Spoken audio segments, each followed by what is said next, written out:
আসসালামু আলাইকুম সম্মানিত ভিউয়ার্স, আজকের ক্লাসের মধ্যে আমরা ন্যারেশন সম্পর্কে ডিসকাস করব। ন্যারেশন সম্পর্কে আমরা প্র্যাকটিস করার পূর্বে যে কাজটা করতে হবে আমাদের ন্যারেশন কাকে বলে, ন্যারেশন কতভাবে হয়, এগুলো সম্পর্কে জানতে হবে। ন্যারেশন জানার আগে কিন্তু কয়েকটা বিষয় আমাদের জানতে হয়। সেটা কি সেন্টেন্স সম্পর্কে জানতে হয়, নাম্বার সম্পর্কে জানতে হয়, পার্সন সম্পর্কে জানতে হয়, টেন্সের স্ট্রাকচার, তারপরে লিখে ন্যারেশনের রুলস।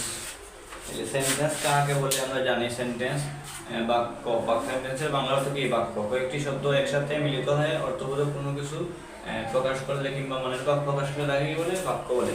সেন্টেন্স অর্থ অনুসারে আমরা জানি 5 প্রকার: অ্যাসার্টিভ, ইন্টারোগেটিভ, ইম্পারেটিভ, অবজেক্টিভ আর হচ্ছে এক্সক্লেমেটরি সেন্টেন্স। ঠিক আছে, এগুলো বিভিন্ন রুলস আছে। আমরা এই গত ক্লাসের মধ্যে কি করছিলাম? প্র্যাকটিস করছিলাম। আজকে দেখো আমরা প্র্যাকটিস করবো। হি সেড টু মি, প্রথমে বলছে কি he said to me I am going to Dhaka নাও।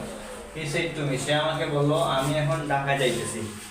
আমি এখন ঢাকা যাইতেছি, এটা হচ্ছে আমাদের কোন ধরনের tense? Subject plus helping verb হিসেবে আমার বি ভার্ব আছে এম প্লাস মূল ভার্বের সাথে আইএনজি প্লাস হচ্ছে অবজেক্ট। এটা আছে আমার প্রেজেন্ট কন্টিনিউয়াস টেন্স, মানে সাবজেক্ট প্লাস এম ইটার প্লাস মূল ভার্বের সাথে আইএনজি প্লাস অবজেক্ট। এটা কোন ধরনের টেন্স হয়? প্রেজেন্ট কন্টিনিউয়াস টেন্স হয়। প্রেজেন্ট কন্টিনিউয়াস টেন্স থাকলে আমরা জানি কি হইব?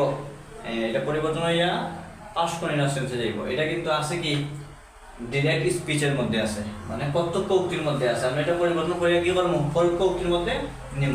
ঠিক আছে, তাইলে I am going to Dhaka now, এটা কোন ধরনের সেন্টেন্স? আমি এখন ঢাকা যাইতেছি, এটা হচ্ছে আমাদের অ্যাসার্টিভ সেন্টেন্স। কোন ধরনের সেন্টেন্স? Assertive sentence.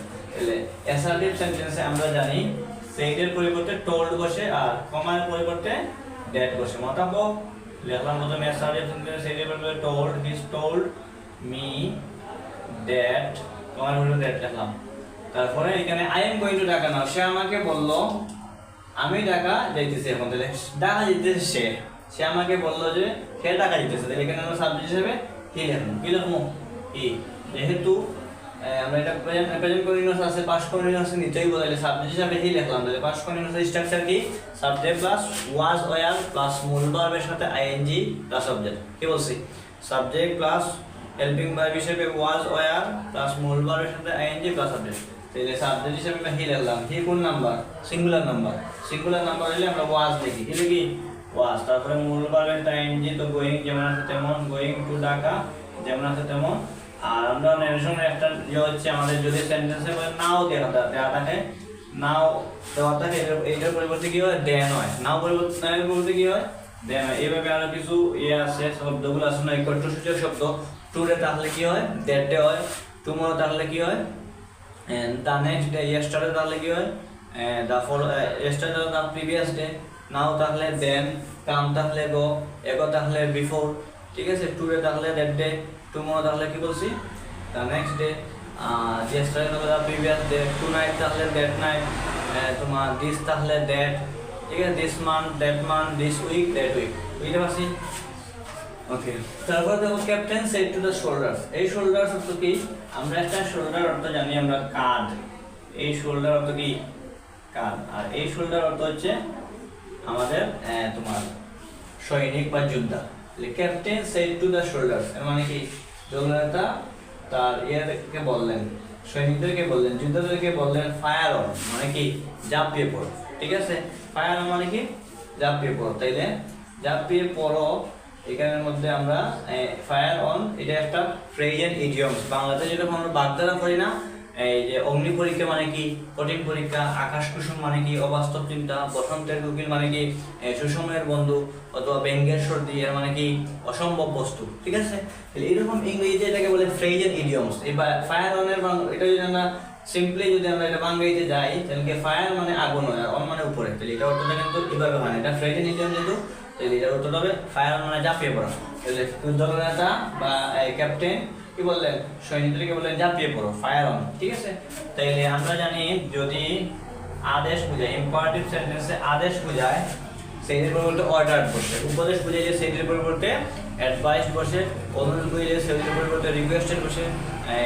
তোমার ইয়ে বুঝাইলে, তোমার নিষেধ বুঝাইলে ফরবেড বসে। ঠিক আছে, তাহলে আমরা এখানে আদেশ যেহেতু বুঝিয়েছে, আমরা বা ইম্পারেটিভ সেন্টেন্সে কমার পরিবর্তে টু বসে। অথবা আগে কিন্তু এসআরএস কিন্তু দ্যাট করছিল, ঠিক আছে, মনে রাখবা সবাই। তাহলে ক্যাপ্টেন অর্ডার বা কমান্ডেড লিখতে পারি, এখানে কমান্ডেড লেখা হলো সুন্দর দেখায়। Commanded the shoulders to fire on. Yes. They say, "Today we have won the game." তারা আনন্দের সহিত বললো যে আমরা খেলার মধ্যে কি করছি, জয়লাভ করেছি। তাইলে they said, তারা বললো, তাইলে এখানে এক্সক্লেমেটরি চিহ্ন দেওয়া আছে, নোট অফ এক্সক্লেমেশন দেওয়া আছে, ঠিক আছে না?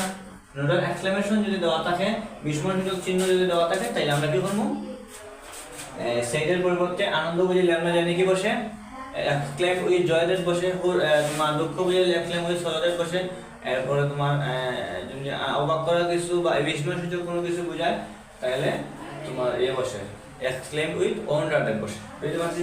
এখানে আনন্দ যেহেতু বুঝেছি আমরা কি লিখবো, এক্সক্লেম উইথ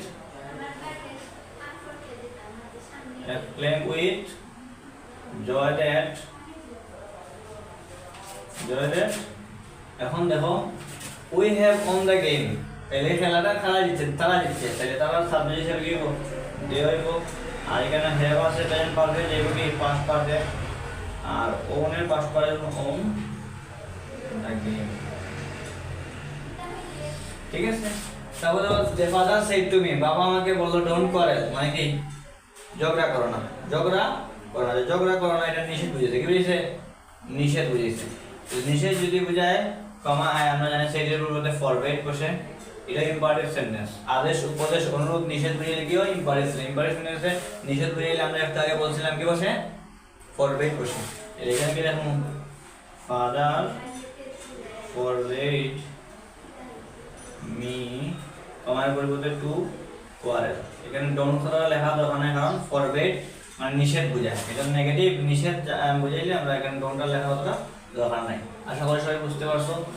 যারা এখন আমাদের ইউটিউব চ্যানেলের মধ্যে নতুন তারা যত সাবস্ক্রাইব করে নিবা, যারা ফেসবুকের মধ্যে নতুন তারা ফলো দিবা, ঠিক আছে, যাতে করে তোমরা পরবর্তীতে ক্লাসে ভিডিও পেতে উপকৃত হতে পারো। সবাই ভালো থাকো, সুস্থ থাকো, দেখা হবে বিজয়ে। আসসালামু আলাইকুম।